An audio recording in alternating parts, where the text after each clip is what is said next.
প্রিয় দর্শক, আপনারা হয়তো শুনেই থাকবেন বজ্রপাতে মৃত্যুর সংখ্যা বেড়েই চলছে। আমাদের দেশে সাধারণত মার্চ, এপ্রিল ও মে মাসে সবচেয়ে বেশি সংখ্যক বজ্রপাত হয়। তাই চলুন জেনে নেই বজ্রপাতের সময় করণীয় সম্পর্কে। বজ্রপাতের সময় সবচেয়ে বেশি নিরাপদ জায়গা হলো ঘরের ভেতরে থাকা। ঘরের ভেতরে থাকলেও জানালা বা দরজার কাছে যাবেন না। খোলা মাঠ, জলাশয় বা উঁচু গাছের নিচে আশ্রয় নেওয়া বিপজ্জনক। বজ্রপাতের সময় ধান খেতে বা খোলা মাঠে যদি থাকেন, তাহলে পায়ের আঙুলের উপর ভর দিয়ে এবং কানে আঙুল দিয়ে নিচু হয়ে বসে পড়তে হবে। বজ্রপাতের আশঙ্কা দেখা দিলে যত দ্রুত সম্ভব দালান বা ছাউনির নিচে আশ্রয় নিতে হবে। ভবনের ছাদে বা উঁচু ভূমিতে যাওয়া যাবে না।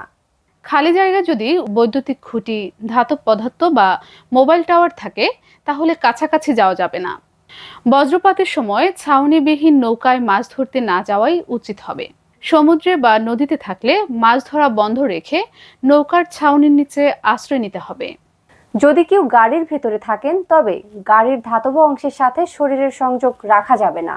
আর বজ্রপাতে আহত ব্যক্তিকে স্পর্শ করলে বিদ্যুৎপৃষ্ট হওয়ার আশঙ্কা থাকে। তাই দ্রুত তাকে নিরাপদ স্থানে সরিয়ে এনে চিকিৎসার ব্যবস্থা করতে হবে। আসুন আমরা বজ্রপাতে নিজেদের সুরক্ষায় সচেতন হই, অন্যের কাছেও এই বার্তা পৌঁছে দেই।